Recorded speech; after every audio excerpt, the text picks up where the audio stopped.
Hello, good morning. Today we are looking at part of speech. In English, what are the use of this part of speech? देखिए English में इन grammar when a word takes a place in a sentence it is called part of speech. English में sentence में जो कुछ भी words आते हैं वो पार्ट ऑफ स्पीच कहलाते हैं. A part of speech are of 8 kind.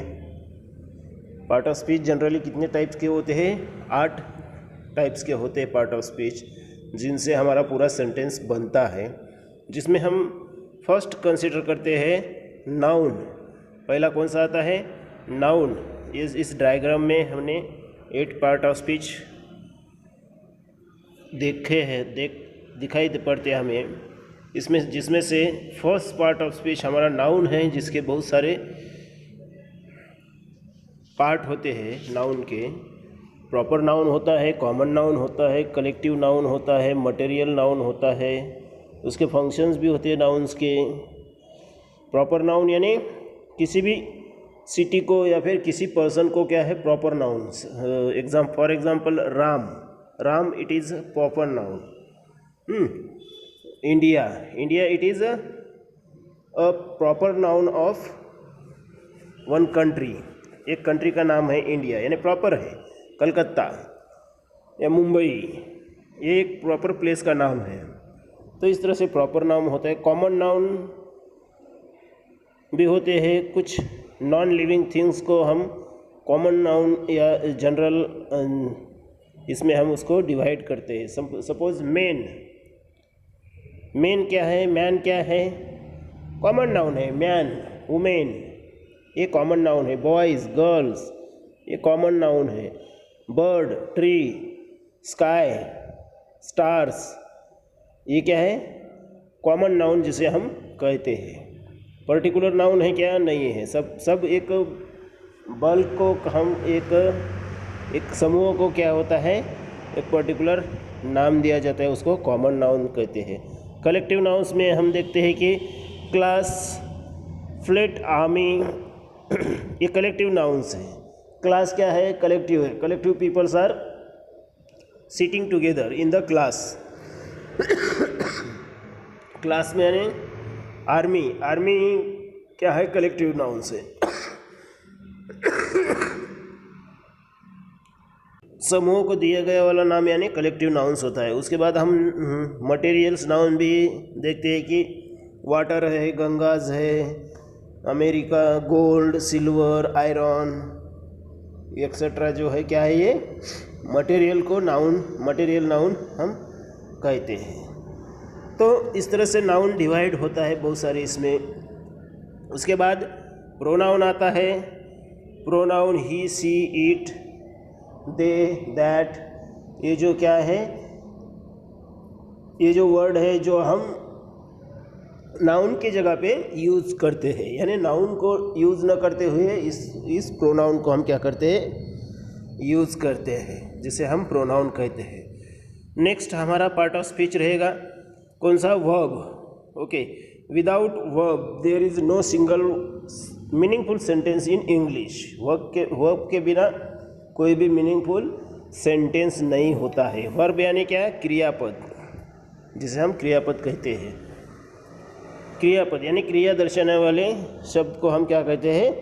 Verb कहते हैं, क्रियापद कहते हैं, जिसमें हमें एक्शंस दिखाई पड़ती है. स्टैंड अप, सिट डाउन, गो, वॉक, कम, ड्रिंक, ईट ये सब कुछ क्या है? वर्ब है. इसमें ट्रांजिस्टिव वर्ब आता है, इनट्रांजिस्टिव वर्ब आता है. वर्ब में जो कर्म के साथ रहते हैं उसको ट्रांजिस्टिव कहते हैं. इनट्रांजिस्टिव वर्ब भी हम स्टडी करते हैं. उसके बाद एडवर्ब यानी वर्ब के जगह पे जो वर्ड. ओके. एडवर्ब यानी वर्ब के बारे में एक्स्ट्रा माहिती देने वाले वर्ड को क्या कहते हैं? वर्ब के बारे में कहने वाले वर्ड को क्या कहते हैं? एडवर्ब कहते हैं। उसके बाद adjectives. Adjective always show something about noun, यानी नाउन प्रोनाउन के बारे में हमको इन्फॉर्मेशन देने वाले वर्ड को हम क्या कहते हैं? एडजेक्टिव्स कहते हैं। He is very clever boy. Clever क्या है? एडजेक्टिव है, यानी वो बॉय के बारे में हमें यहाँ पे इंफॉर्मेशन मिलती है कि बॉय कैसा है? क्लेवर है। ही रन फास्ट। फास्ट क्या है? एडवर्ब का एग्जाम्पल है। रन फास्ट, कैसा भागा? फास्ट भागा, यानी रन ये एडजेक्टिव का, एडवर्ब का फास्ट, ये this is example of adverb. Clever this is example of adjectives. Okay, adjectives हम डिग्री में हम यूज़ करते हैं। डिग्रीज कंपैरिजन में हम एडजेक्टिव के 3 फॉर्म यूज़ करते हैं। तो हमें डिग्री कंपैरिजन के सेंटेंस में हमें एडजेक्टिव्स देखने को मिलते हैं। उसके बाद conjunction. Conjunction always both it is join to the two phrases, two nouns, two sentence. ये दो नाम को, दो प्रोनाउन को, या फिर दो सेंटेंस को, या फिर दो वर्ब को कनेक्ट करने वाले वर्ड को क्या कहते हैं? हम कंजंक्शन कहते हैं। He and she both are intelligent.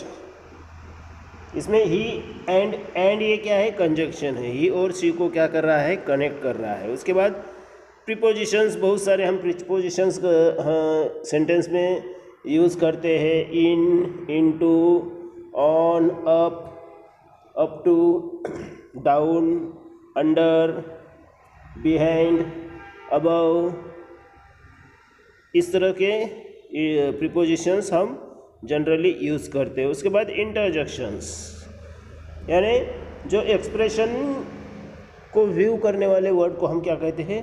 Interjection कहते हैं। अलास, ओ नो, इस तरह के क्या इंटरजेक्शंस हम जनरली सेंटेंस में यूज़ करते हैं। तो स्टूडेंट, इस तरह से क्या है, हमारे 8 पार्ट ऑफ स्पीच जिसकी हम स्टडी करते हैं। क्यों?